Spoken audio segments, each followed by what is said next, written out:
சிவாய நமக. குருதேவா. நித்திய பிராணயோகா. நித்திய பிராணயோகா பயிற்சி 1.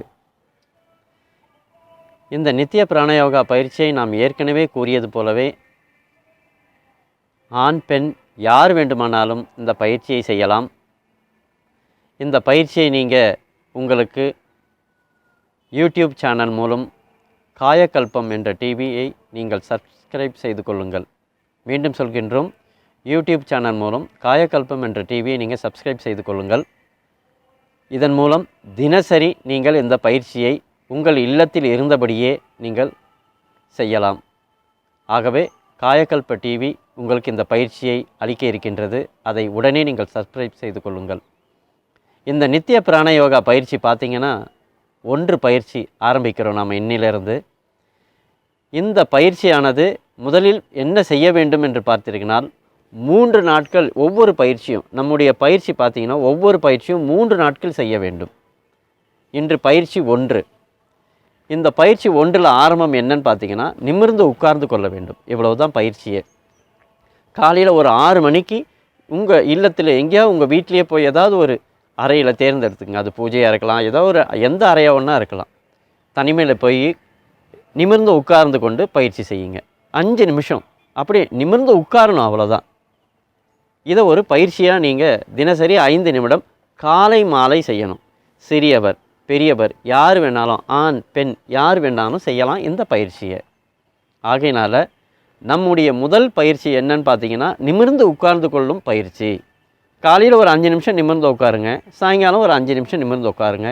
இதை தொடர்ந்து 3 நாட்கள் நீங்கள் செய்யணும். நேரத்தை நீங்களே தேர்ந்தெடுத்துக்குங்க. உதாரணத்துக்கு காலையில் 6லேருந்து 6:05 நிமிடம் தான். 6லேருந்து 6:05, 7ல் 7 மணியா, 7லேருந்து 7:05, இந்த 5 நிமிடம் போதுமானது. காலையில் அதே மாதிரி மாலையில் இந்த பயிற்சியை நீங்கள் செய்யணும். இந்த பயிற்சி செய்வதன் மூலம் என்னன்னு பார்த்தீங்கன்னா எல்லா வேலைகளுமே உங்களுக்கு நிமிர்ந்து கொண்டு செய்யும் அந்த பழக்கம் வந்துடும். இப்போ யார்கிட்டே நின்று பேசின்னு இருக்கீங்க, நிமிர்ந்து கொண்டு நின்று கொண்டு பேசுங்க, உட்கார்ந்து கொண்டு பேசுங்க. 2 வீலர் ஓட்டுறீங்களா, 2 வீலர் ஓட்டும் போது கூட நிமிர்ந்து உட்காந்து ஓட்டணும். கார் ஓட்டுறீங்களா, நிமிர்ந்து உட்காந்து கார் ஓட்டணும். சாப்பிட்றீங்களா, நிமிர்ந்து உட்கார்ந்து சாப்பிடணும். நீங்கள் என்ன காரியம் ஒன்றா செய்யுங்க. டிவி கூட பாருங்கள். நிமிர்ந்து உட்கார்ந்து கொண்டு நீங்கள் உங்கள் பணியை கவனிக்க வேண்டும். அன்றாட பணியை நீங்கள் எது செய்தாலும், சைக்கிள் ஓட்டினாலும் சரி, நடந்தாலும் சரி, உட்கார்ந்தாலும் சரி, எது செய்தாலும் நிமிர்ந்து உட்கார்ந்து கொண்டு செய்ய வேண்டும். அதுதான் இந்த 3 நாளைக்கு பயிற்சி. அதாவது நீங்கள் உங்களையே கவனியுங்க. நான் நிமிர்ந்து உட்கார்ந்து கொண்டு தான் செய்கிறேனா, நிமிர்ந்து நடக்கிறேனா, எல்லா பணிகளையும் நிமிர்ந்து கொண்டே செய்கிறேனா என்றது தான் இந்த பயிற்சியின் நோக்கம். ஏன் நிமிர்ந்து உட்கார்ந்து கொண்டு செய்யணும் எல்லாமே அப்படின்னு பார்த்தீங்கன்னா, நம்ம எந்த அளவுக்கு இந்த நிமிர்ந்து நிற்கிறது நடக்கிறது செய்கிறோமோ, இந்த பிராணன் சொல்லுவாங்க, மூச்சு நன்றாக சீராக இயங்கும். இந்த சீராக இயங்கும் இந்த மூச்சு. ஆக மூச்சு சீராக இயங்கும்போது நம் உடலில் தானாகவே நோய் எதிர்ப்பு சக்தி அதிகமாகும். அப்போது ஆயுளும் கூடும். நம்ம நீண்ட நாள் வாழலாம். நோய் எதிர்ப்பு சக்தியும் அதிகமாகுது. நீண்ட நாளும் ஆரோக்கியத்தோடும் ஆயுளோடும் வாழ முடியும். இதற்கு தான் இந்த நிமிர்ந்து உட்கார்றது. அது மட்டும் இல்லை, இந்த பிராணன் மூச்சு சீராக இயங்கிட்டு இருந்தால் நம் சொல், செயல், சிந்தனை இதை 3ம் ஒன்றாக்க முடியும். அதாவது சிந்தனை, சொல், செயல் இது 3ம் சீராக இயங்கும். அதாவது ஒன்று சொல்லுவாங்க, என்ன சிந்திக்கிறோமோ அதை சொல்லுவோம், என்ன சொல்கிறோமோ அதையே நாம் செய்வோம். ஆக சிந்தனை, சொல், செயல் இது 3ம் ஒன்றாக இருக்கும். ஆகவே இந்த பயிற்சியின் மூலம் நீங்கள் முதலில் நம் உடலை ஆரோக்கியமும் வலிமைப்படுத்துவதற்காக நாம் செய்ய வேண்டிய முதல் பயிற்சி என்னன்னு பார்த்தீங்கன்னா நிமிர்ந்து உட்கார்ந்து கொள்ளும் பயிற்சி. 3 நாட்கள் இதை செய்யணும்.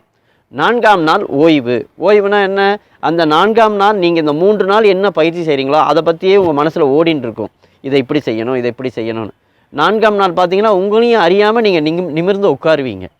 ஆகையினால இந்த பயிற்சி எப்படின்னு பார்த்தீங்கன்னா தொடர்ந்து 3 நாட்கள் 5 நிமிடம் மட்டுமே இந்த பயிற்சி செய்யணும். 4ஆம் நாள் ஓய்வு. ஓய்வுனா எதுவும் செய்யக்கூடாது அப்படி இல்லை. இதுவரை 3 நாட்கள் செய்த பயிற்சியை நீங்கள் என்ன பண்ணணும், அதை பற்றியே நினச்சிட்ருக்கணும், அது பிரகாரமே வாழ்ந்துட்டுருக்கணும். அதையே பயிற்சியாக அமையும். ஆக கடைசியாக பார்த்தீங்கன்னா அதுவே யோகமாக அமையும். அதுதான் நித்திய பிராண யோகா. நித்திய என்றால் எப்பொழுதும், பிராண என்றால் மூச்சு, யோகம் என்றால் பயிற்சி. எப்பொழுதும் தன்னுடைய மூச்சையே கவனித்து கொண்டு அதற்கு பயிற்சி அளிப்பது தான் நித்திய பிராண யோகா என்றது. ஆகையினால் இந்த பயிற்சியை உங்கள் இல்லம் தேடி தர இருக்கிறார்கள் உங்கள் இல்லம் தேடி இந்த பயிற்சி வர இருக்கு, உங்களை நோக்கி வர இருக்கிறது. நீங்கள் அனுதினமும் இந்த நித்திய பிராணயோகாவை தினம் தினம் நீங்கள் இந்த நித்திய பிராண பயிற்சி செய்வது மூலம் உடலை ஆரோக்கியமாகவும் ஆனந்தமாகவும் வைத்து கொள்ளலாம். அதாவது பழமொழியே சொல்லுவாங்க, ஆரோக்கிய வாழ்வே ஆனந்த வாழ்வு. ஆகையினால் இந்த நித்திய பிராணயோகா முதல் பயிற்சியை நீங்கள் என்னென்று புரிந்து கொண்டிருப்பீர்கள். நீங்கள் இன்று முதல் இந்த பயிற்சியை நீங்கள் துவங்கலாம். அதற்கு முன் யூடியூபில் இருக்கும் காயக்கல்பம் என்ற டிவியை சப்ஸ்கிரைப் செய்து கொள்ளுங்கள். இந்த பயிற்சியை வழங்குபவர்கள் காயக்கல்பம் டிவி. சிவாய நமக. குருதேவா.